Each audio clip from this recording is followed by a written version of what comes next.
Assalamu alaikum wa rahmatullahi wa barakatuh.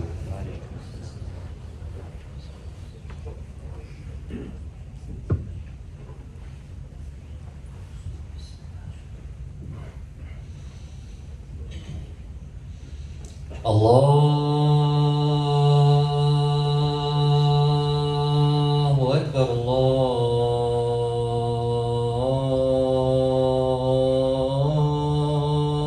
Akbar, Allahu Akbar, Allahu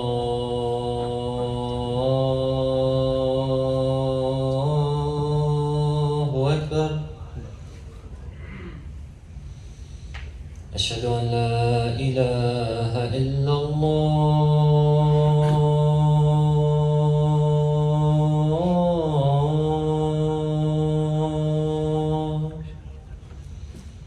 أشهد أن لا إله إلا الله.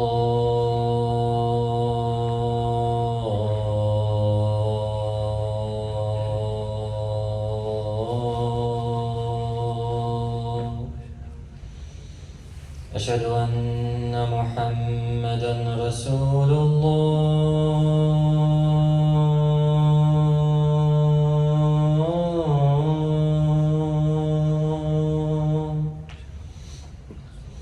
أشهد أن محمدا رسول الله.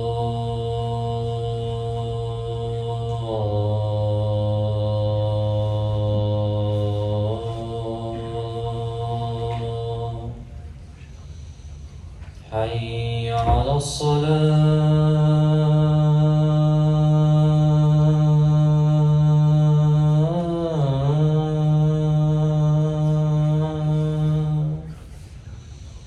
حي على الصلاة.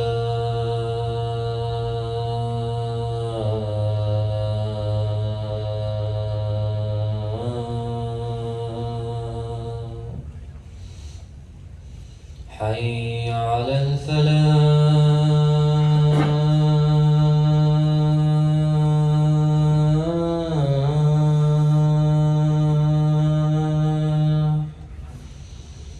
حي على الفلاح.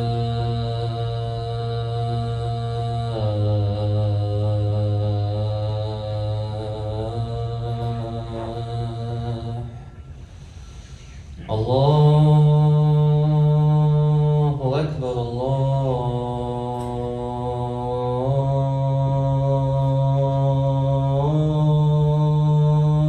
أكبر. لا إله إلا الله.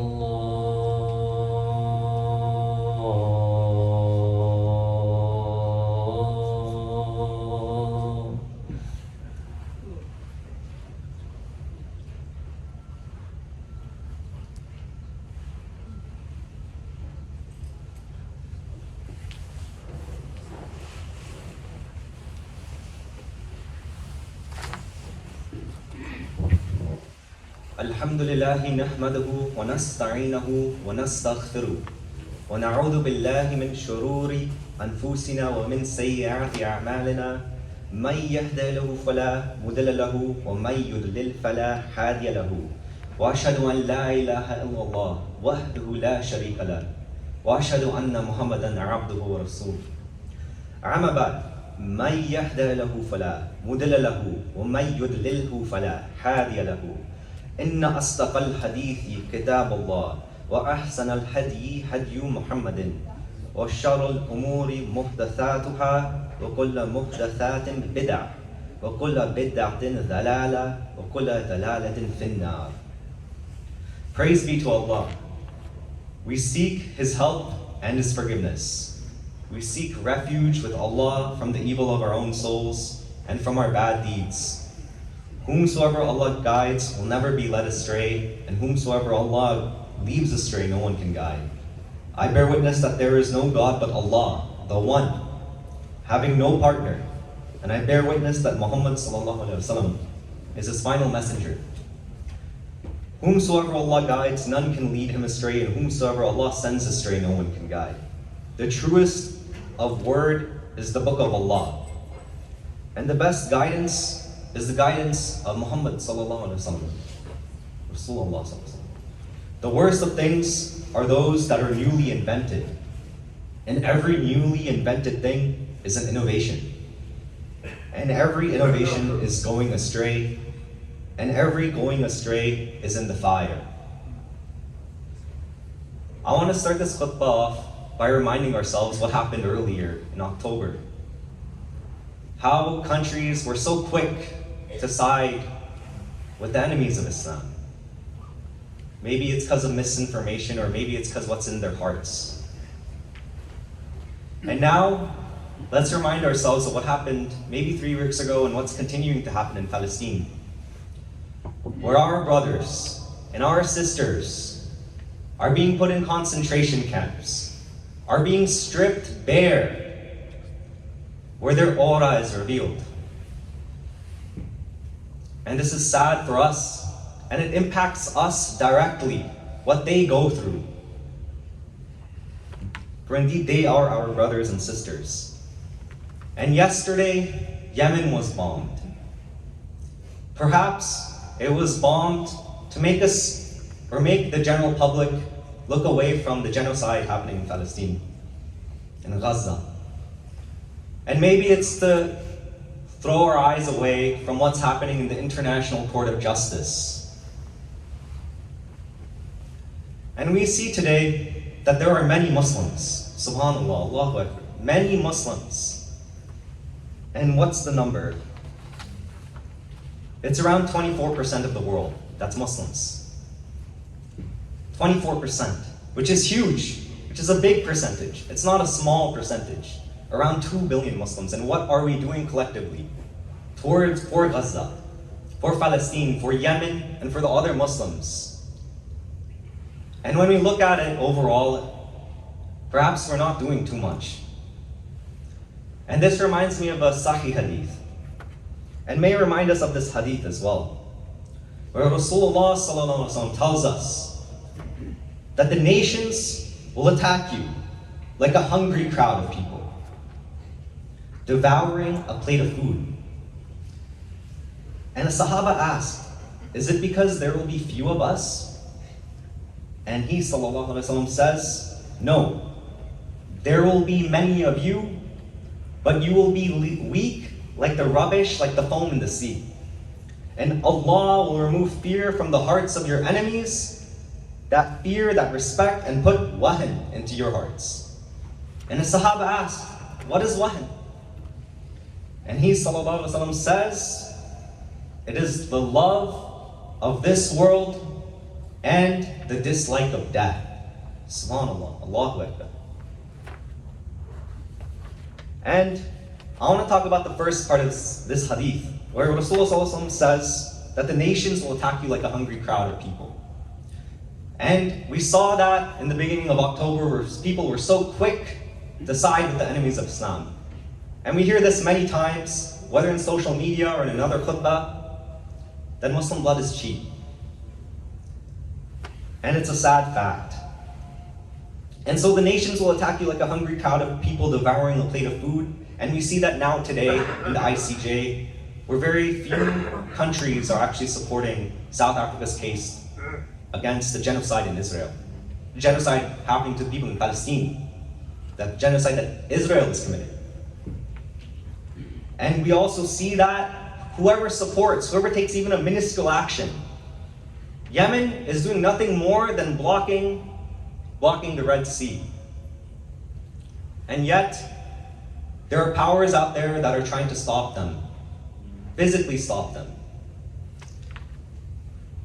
And that's the first part of this hadith, that the nations will attack you like a hungry crowd of people devouring a plate of food. And the second part of this hadith, no, there will be many of you, but you'll be weak like the sea, like the foam in the sea. And as I mentioned, there are 20 in the world. There are around 2 billion Muslims, 1.8 billion. There's many of us out there, brothers and sisters. But what are we doing? And today, I wanted to focus on the third part of this hadith. That that Allah will remove fear from the hearts of your enemies and instill wahn in your hearts, the love of this dunya and dislike of death. So Allah will remove fear from the hearts of our enemies, that respect that they have for Islam. And this reminds me of Umar ibn Khattab radiallahu anhu when he was Khalif. When he got the keys to Jerusalem, his companions said, "Are you seriously going to meet these 30 bishops with mud on your clothes? Like, aren't you going to change?" And Umar ibn Khattab said, he famously said that we are people who are respected, dignified, and honored through al-Islam.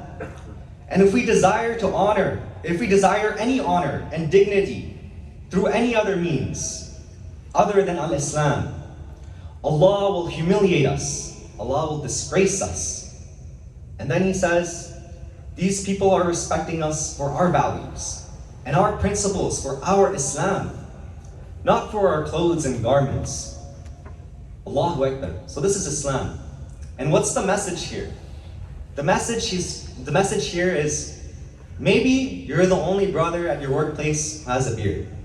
Maybe you're the only sister who wears hijab. And maybe you're the only person who prays salah ala waqtiha, you pray salah on time. Maybe it's in the airport, maybe it's out on the street, wherever it may be. But your honor lies in the small things and the big things in al-Islam. And as people say, you put your heart on your sleeve? No. Put Islam on your sleeve. Put this ummah on your sleeve. As Umar ibn Khattab radiallahu anhu did, and as he says in this example, do not seek honor through anything else. Allah has honored us. Allah has blessed us with Islam, al-Islam. And in Surah Al-Fath, Allah subhanahu wa ta'ala states that it is He who sent down Rasulullah sallallahu alaihi wasallam with guidance and the religion of truth, al-haq, that He may cause it to prevail over other religions, other beliefs, other deens, whatever it may be. So seek this honor through Islam. And Allah will remove wahn from our hearts. So we're going back to that initial hadith. Rasulullah says that Allah will remove fear from the enemies, fear from the hearts of the enemies of Islam, and instill wahn into our hearts. The love of dunya and the dislike of death. We will dislike death so much, we will dislike meeting our Rabb, and we will love this world so much. We'll want this world to be our Jannah. And this doesn't mean that all of us here are striving to be billionaires and millionaires. It means we'll desire the leisures, the luxuries, the comfort, the retirement of this world. Wahn.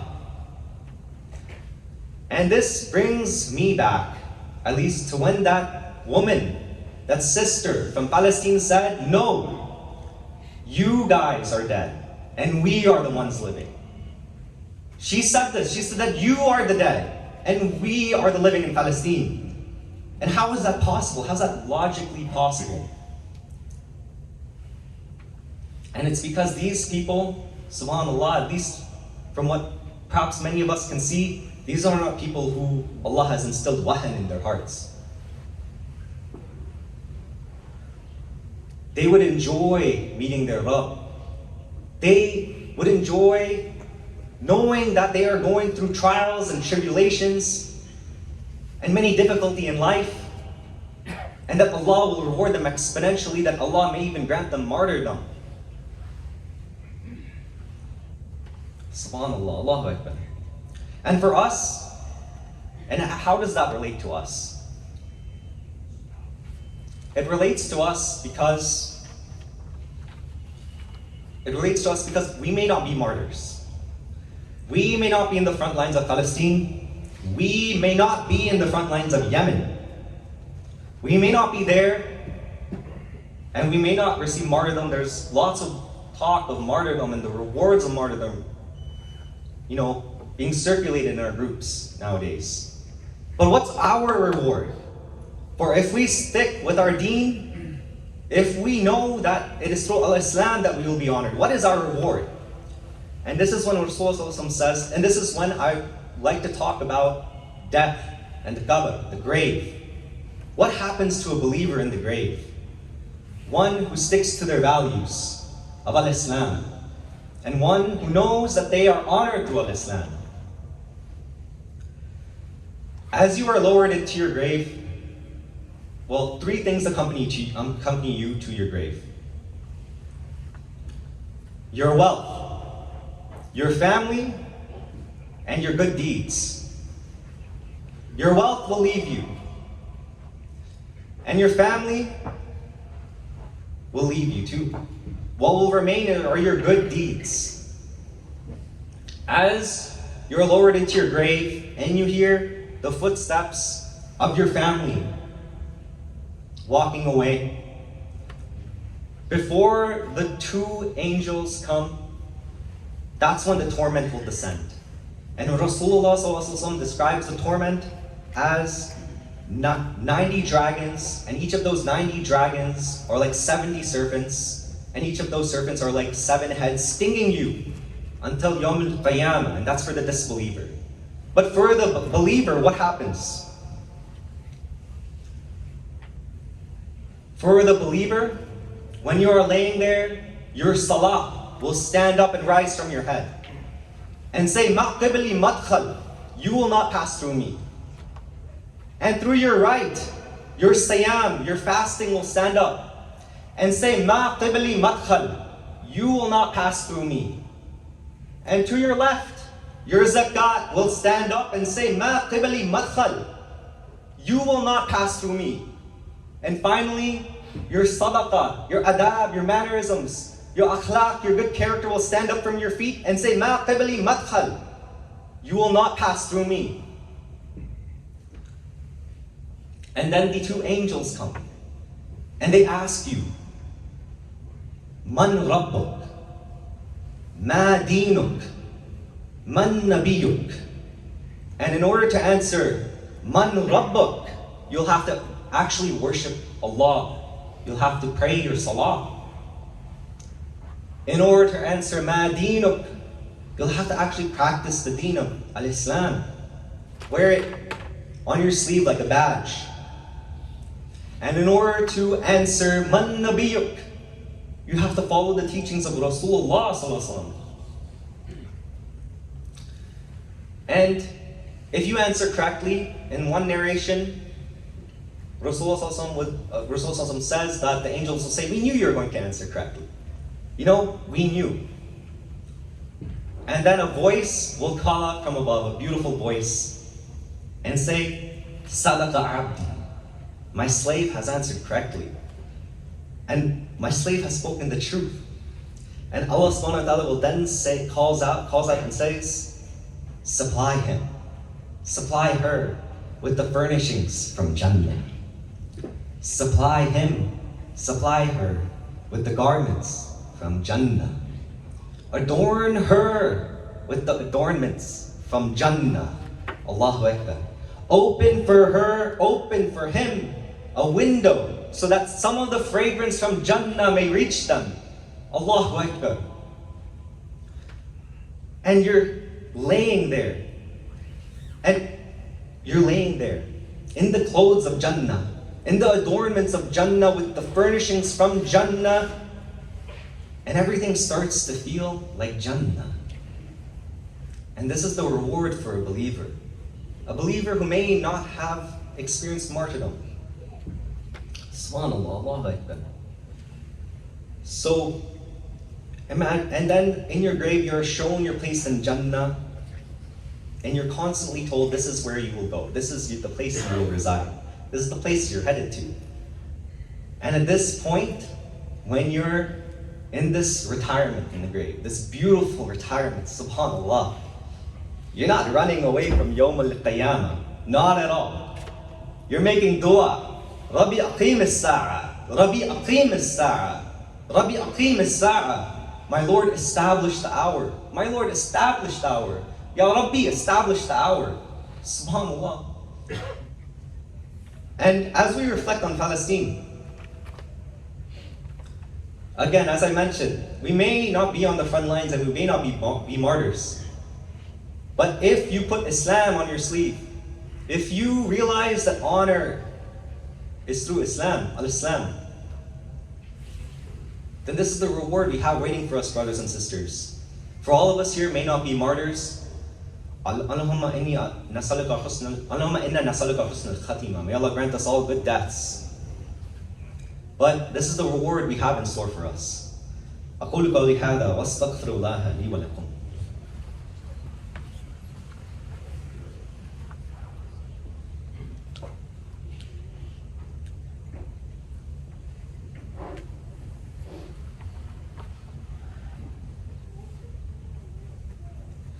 Alhamdulillah wa salatu wa salamu ala Rasulullah. So before I continue, can we just please get the brothers to move to the first rows, please? Jazakallah.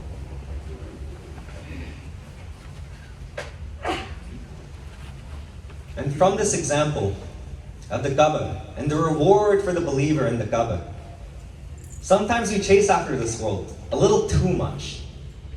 A little too much. And the people in Palestine, they're not people of Wahan, subhanAllah. Inshallah, they're not.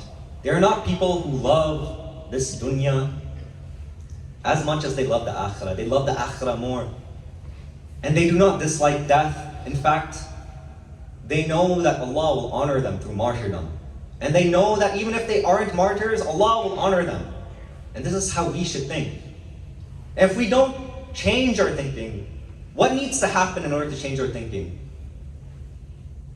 Because in the future, we don't know how things may go. Right now, we see Yemen being bombed. We don't know who's next. We don't know which one of our nations are next. And all these people, as Rasulullah said in the Sahih Hadith, they will come together and attack the Muslims like they're devouring a plate of food, and we see that. We see extremist groups in India and extremist groups everywhere else in the world being inspired by Israel, by the genocide they are committing. But what we can do, one of the actions we can take is copy and implement that mentality that Rasulullah taught us, and that the people of Palestine are so well executing. The love for the Akhira more than the love for the dunya. And I hope, dear brothers and sisters, that you realize that maybe we are chasing after this world a little too much. And for what? An early retirement? But no, the best of retirements is that in the Akhira with Allah subhanahu wa ta'ala, in Jannah. And before then, inshallah, it can be in your grave too. Inshallah ta'ala. And so I paint this picture for you, dear brothers and sisters, again, to understand the splendor of the grave, the reward that you may receive, and how Allah will expand it for you, sustain it for you with His rahmah and barakah, so that you too can love the Akhirah more than the enemies of Islam love life. And so that is how I'd like to conclude this khutbah. May Allah subhanahu wa ta'ala have mercy on the souls and the people in Palestine and Yemen and all other Muslim countries. May Allah subhanahu wa ta'ala grant them Jannatul Firdaus. May Allah subhanahu wa ta'ala forgive them. May Allah subhanahu wa ta'ala honor them through Al-Islam, and may Allah honor us through Al-Islam. May Allah subhanahu wa ta'ala make it easy for them and grant them success. Ya Arhamar Rahimeen. Ya Rabbi, provide from our spouses and kids that which is comfort and coolness to our eyes. Make us examples for the righteous. Make us amongst those who guide the righteous and are guided. Ya Rabbi, Ya Arhamar Rahimeen. Ya Rabbi, forgive us, make us strong, and grant us victory over the enemies of Islam. Ameen. ربنا آتنا في الدنيا حسنة وفي الآخرة حسنة وقنا عذاب النار. أقيم الصلاة.